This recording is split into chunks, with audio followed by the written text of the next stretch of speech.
സുരേഷ് ഗോപി അദ്ദേഹം കഴിഞ്ഞ ഒരു കുറച്ച് വർഷങ്ങളായിട്ട് തൃശ്ശൂരിൽ പ്രവർത്തിച്ചത് അല്ലെങ്കിൽ പ്രയത്നിച്ചത് കൊണ്ടല്ലേ അദ്ദേഹം ഇപ്പോൾ ജയിച്ചത്.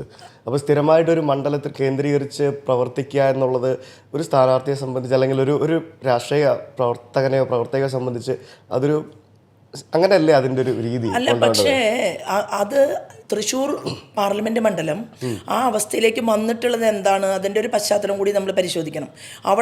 അവിടെ ബാലഗോകുലത്തിന്, വിശ്വ ഹിന്ദു പരിഷത്തിന്, ഹിന്ദു ഐക്യവേദിക്ക്, ക്ഷേത്ര സംരക്ഷണ സമിതിക്ക് അങ്ങനെ സംഘടനാപരമായിട്ട് വളരെ ഒരു നല്ല വളക്കൂറുള്ള ഞങ്ങളുടെ സംഘടനാ പ്രവർത്തനങ്ങൾക്ക് വളക്കൂറുള്ളൊരു മണ്ണാണ്. ഇപ്പോൾ ഈവൻ ഞാൻ പോലും ബാലഗോകുലത്തിലൂടെ 13 വയസ്സ് മുതൽ വന്ന് 21 വയസ്സ് വരെ ബാലഗോകുലത്തിൻ്റെയും ABVPയുടെയും 2 ചുമതലകൾ ഒരേ സമയത്ത് ഏറ്റെടുത്ത് പ്രവർത്തിക്കാൻ സാധിച്ചിട്ടുള്ള ഒരു സ്ഥലമാണ്. അങ്ങനെ അപ്പോൾ ഞങ്ങൾക്കത് വർഷങ്ങളായിട്ട് മുന്നേറിക്കൊണ്ടിരിക്കുന്ന ഒരു മണ്ഡലമാണ്.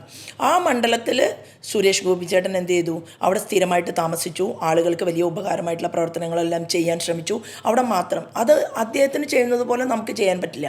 കാരണം നമ്മൾ പാർട്ടിയുടെ തായ്തടിയിലാണ് നിൽക്കുന്നത്. അപ്പോൾ നമ്മുടെ പാർട്ടിയുടെ വളർച്ച ഉണ്ടാകണമെങ്കിൽ ഈ പാർട്ടിയെ നമ്മളൊരു മരമായിട്ട് സങ്കല്പിക്കുക. ഈ മരത്തിൻ്റെ ചില്ലകളും പൂക്കളും അതൊക്കെ കാണാൻ നല്ല ഭംഗിയാണ്. പക്ഷെ മരത്തിൻ്റെ വേരാണ് ആ മരത്തിനെ ജീവനായിട്ട് നിലനിർത്തുന്നത്. അപ്പം വേരുകളാകാൻ വിധിക്കപ്പെട്ടവരാണ്, അല്ലെങ്കിൽ അതിനെ സന്തോഷത്തോടു കൂടി അത് നമ്മുടെ പ്രസ്ഥാനത്തിൻ്റെ ഉണർച്ചയ്ക്ക് വേണ്ടിയിട്ടുള്ള ഒരു വിധിയാണ് എന്ന് സങ്കല്പിക്കാൻ സാധിക്കുമ്പോൾ ഈ പോയ സ്ഥലത്തെല്ലാം വോട്ട് ഡബിളായല്ലോ. അപ്പോൾ അതിപ്പോൾ ഞാനാണെങ്കിലും ശ്രീമാൻ സുരേന്ദ്രൻ ഉൾപ്പെടെയുള്ള ഒരുപാട് ആളുകൾ അങ്ങനെ പോയിട്ടുണ്ട്.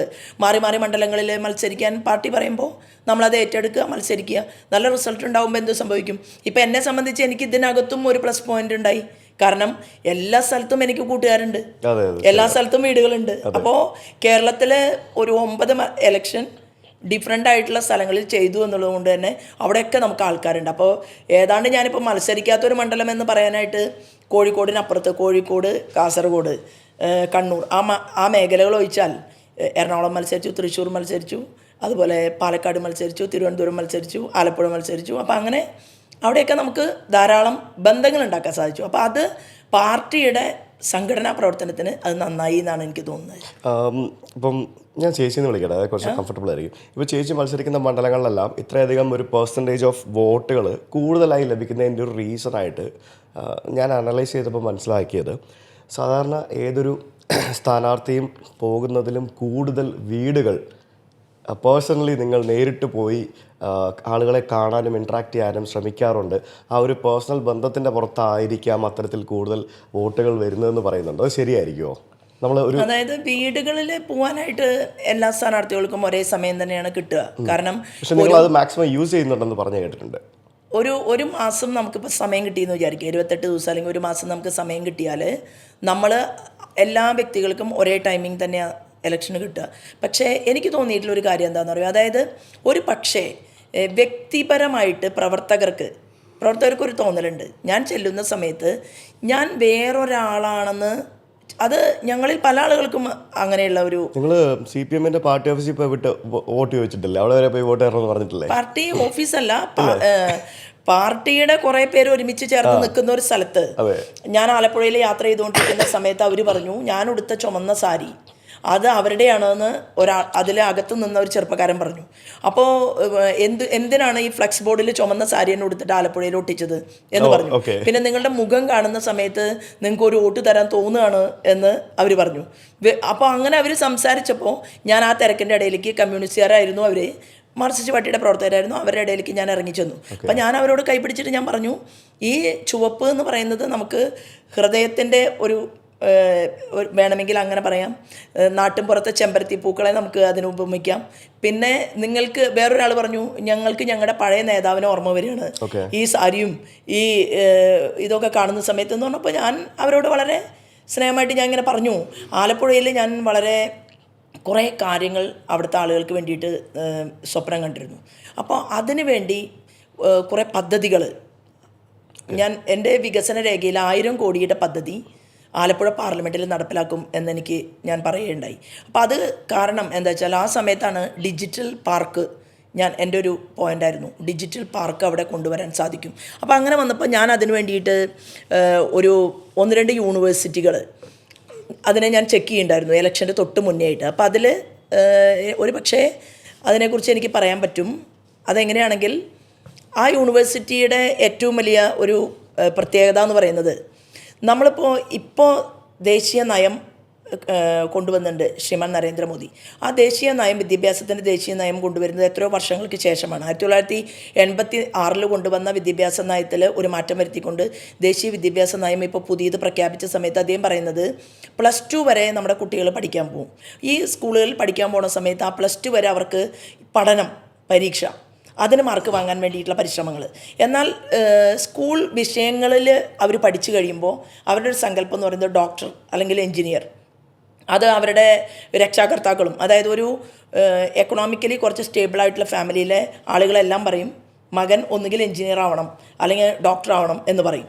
പക്ഷേ കുട്ടിക്ക് സത്യത്തിൽ പഠിക്കുന്ന സമയത്ത് ഇതിനെക്കുറിച്ചുള്ള ഒരു ഗ്രാഹ്യം ഉണ്ടാവില്ല.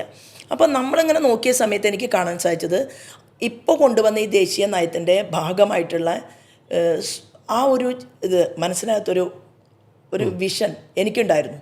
അപ്പം ഞാനതിൽ എൻ്റെ വികസന രേഖയിൽ ചില കാര്യങ്ങൾ ഞാൻ പറഞ്ഞിരുന്നു. പക്ഷേ വളരെ അത്ഭുതവും എനിക്ക് സന്തോഷവും തോന്നിയത് ഇപ്പോഴത്തെ ദേശീയ വിദ്യാഭ്യാസ നയം അദ്ദേഹം പ്രഖ്യാപിച്ചതിൽ പറയുന്നത് എൻ്റെ ചിന്തയിൽ കുറച്ച് അതിനകത്ത് ശരിയുണ്ട് എന്ന് തോന്നുന്ന രീതിയിലാണ്. അതായത് 6ാം ക്ലാസ് മുതൽ ഒരു കുട്ടി ഒരു വർഷത്തിൽ 10 ദിവസം ഇൻറ്റേൺഷിപ്പ് ചെയ്യണം എന്നാണ് പറയുന്നത് ഈ പുതിയ വിദ്യാഭ്യാസ നയത്തിൽ. മാത്രമല്ല അത് തൊഴിൽ മേഖലയ്ക്ക് വലിയ മാറ്റമുണ്ടാക്കാൻ സാധിക്കും എന്ന് പറയാണ്.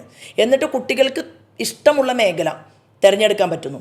അതായത് ഒരു പക്ഷേ അവർക്ക് അവരുടെ ഏറ്റവും വലിയ ഇഷ്ടം എന്ന് പറയുന്നത് ചിത്രം വരയ്ക്കുന്നതാവാം, ചിലപ്പോൾ അവരുടെ ഇഷ്ടം എന്ന് പറയുന്നത് പോർട്രേറ്റ്, അതായത് മൺപാത്രങ്ങൾ ഉണ്ടാക്കുന്നതാവാം, അല്ലെങ്കിൽ കരകൗശല വസ്തുക്കൾ എന്ത് വേണമെങ്കിലും ആവാം, അതുപോലെ മരപ്പണിയാവാം, അല്ലെങ്കിൽ അവർക്ക് ടൂറിസത്തിൻ്റെ സാധ്യതയെക്കുറിച്ചിട്ടുള്ള ഒരു കുട്ടിയുടെ അറിവും കഴിവും എന്ന് പറയുന്നത് അവൻ മെക്കാനിക്കൽ എൻജിനീയറിങ് അവന് ചെയ്യാൻ പറ്റുമോ എന്നെല്ലാം ഒരു പക്ഷേ അവൻ്റെ ഈ ചെറിയ വയസ്സിൽ നിന്നുള്ള വിദ്യാഭ്യാസത്തിൽ ഒരു എന്താ പറയുക, അതിനൊരു പ്രാക്ടിക്കൽ സൈഡ് കൂടി കൊടുക്കുകയാണെന്നുണ്ടെങ്കിൽ ആ കുട്ടികൾ വളരെ വേഗം മുന്നോട്ട് പോകും എന്നുള്ള രീതിയിലാണ് ഇപ്പോൾ പ്രൈം മിനിസ്റ്ററുടെ ചിന്തയും അദ്ദേഹത്തിൻ്റെ വാക്കുകളും വന്നിട്ടുള്ളത്. അപ്പോൾ അത് അധ്യാപകർക്ക് മനസ്സിലാക്കാൻ സാധിക്കും. ഉന്നത വിദ്യാഭ്യാസത്തിൽ വരുന്ന സമയത്ത് ഞാനിത് പറഞ്ഞു, അതായത് +2 പഠനം ആലപ്പുഴയിൽ ഭയങ്കര പാവപ്പെട്ട ആൾക്കാരാണ് എന്ന് പറഞ്ഞാൽ പഠിക്കാൻ ക്ലാസ്സിൽ പോകാൻ എന്താ പറയുക, ശരിക്കും പറഞ്ഞു കഴിഞ്ഞാൽ ഇത്രയും പരിതാപകരമായിട്ടുള്ളൊരവസ്ഥ കേരളത്തിൽ മറ്റൊരു ജില്ലയിലുണ്ടോ എന്നുള്ളത് നമുക്ക് അത്ഭുതം തോന്നും. അങ്ങനത്തെ വേദന അനുഭവമുള്ള ആളുകൾ. അപ്പോൾ എന്നോട് ഈ തെരഞ്ഞെടുപ്പിൻ്റെ ഇടയിൽ വന്നിട്ട് ഞാൻ ഇത് പ്രസംഗത്തിൽ പറഞ്ഞ സമയത്ത് 2-3 പെൺകുട്ടികൾ അടുത്ത് വന്നു. അവർ വന്ന് കണ്ടിട്ട് പറഞ്ഞു, ഞങ്ങൾ BJP-കാരൊന്നുമല്ല, പക്ഷേ ശോഭാജി പറഞ്ഞത് ഞങ്ങൾക്ക് വളരെയധികം ഇഷ്ടപ്പെട്ടു. അവർ ആൻറ്റി എന്നാണ് വിളിച്ചത്. അപ്പോൾ ഞങ്ങൾക്ക് വളരെയധികം ഇഷ്ടപ്പെട്ടു. അപ്പോൾ ഞാൻ പറഞ്ഞിരുന്നു, ഞാൻ ജയിച്ചാൽ, ഞാൻ MP ആവുകയാണെങ്കിൽ +2 പാസ്സായിട്ടുള്ള ഏതൊരു പാവപ്പെട്ട വീട്ടിലെ പെൺകുട്ടിക്കും 25,000 രൂപയുടെ സ്കോളർഷിപ്പ് അത് കൊടുക്കാൻ തയ്യാറാണ് എന്ന് ഞാൻ പറയേണ്ടത്. ഉന്നത വിദ്യാഭ്യാസത്തിന് പോകാനായിട്ട്. കാരണം എന്താ വെച്ചാൽ ആ പോകാനുള്ളത് വലിയൊരു ബാധ്യതയാണ് പാവപ്പെട്ട ആളുകളെ സംബന്ധിച്ച്. കാരണം +2 കഴിയും, എങ്ങനെയെങ്കിലും കുട്ടികൾ കഴിയും, പിന്നെ പെട്ടെന്നൊരു 25,000 രൂപ എടുക്കാൻ അല്ലെങ്കിൽ ഒരു 20,000 രൂപ എടുക്കാൻ വേണ്ടിയിട്ട് അവരുടെ കയ്യിൽ ചിലപ്പോൾ ഉണ്ടായിക്കൊള്ളണമെന്നില്ല. അപ്പോൾ അപ്പോൾ എന്നോട് ചോദിച്ചു, ഇതെങ്ങനെ മാഡം തരും എന്ന് ചോദിക്കുകയുണ്ടായി. അപ്പോൾ ഞാൻ പറഞ്ഞു, MP-യുടെ ഫണ്ട് ഉണ്ടാവും, പിന്നെ CSR ഫണ്ട് ഞാൻ കൊണ്ടുവരും. കേന്ദ്ര സർക്കാരിൻ്റെ ഇപ്പോൾ ഭാഗ്യവശാൽ ഇപ്പോൾ കേന്ദ്ര സർക്കാരിൻ്റെ വിദ്യാഭ്യാസ ഒരു വിദ്യാലക്ഷ്മി പദ്ധതിയുണ്ട്. 7.5 ലക്ഷം രൂപ വരെ ലോണ് ലഭിക്കും. അത് ഗ്യാരണ്ടി ഇന്ത്യയുടെ പ്രൈം മിനിസ്റ്ററാണ്. പ്രൈം മിനിസ്റ്റർ നോർത്ത് ഇന്ത്യയിലെ പ്രസംഗത്തിൽ പറഞ്ഞു, നിങ്ങൾ ഒരു പെൺകുട്ടി പോലും അല്ലെങ്കിൽ ഒരു കുട്ടി പോലും സ്കൂളിൽ പോയി കഴിഞ്ഞാൽ കോളേജ് വിദ്യാഭ്യാസത്തിന് വേണ്ടി ബുദ്ധിമുട്ടാൻ പാടില്ല എന്ന് പറഞ്ഞുകൊണ്ടാണ്. അല്ല, ഇത് മൊത്തമായിട്ട് വിദ്യാഭ്യാസ മേഖലയ്ക്ക് വേണ്ടിയിട്ട് അദ്ദേഹം കൊണ്ടുവന്ന ഒരു പദ്ധതിയാണ്. അപ്പം ഞാൻ പറഞ്ഞു വരുന്നത്, ഒരു പക്ഷേ ജയിച്ചില്ലല്ലോ, പക്ഷേ ജയിച്ചിരുന്നുവെങ്കിൽ 25,000-വും ഈ വിദ്യാലക്ഷ്മി പദ്ധതിയും അതുപോലെ പലതും നമുക്ക് അവിടെ ലഭ്യമാക്കി കൊടുക്കാൻ വേണ്ടിയിട്ട് സാധിക്കുമായിരുന്നു.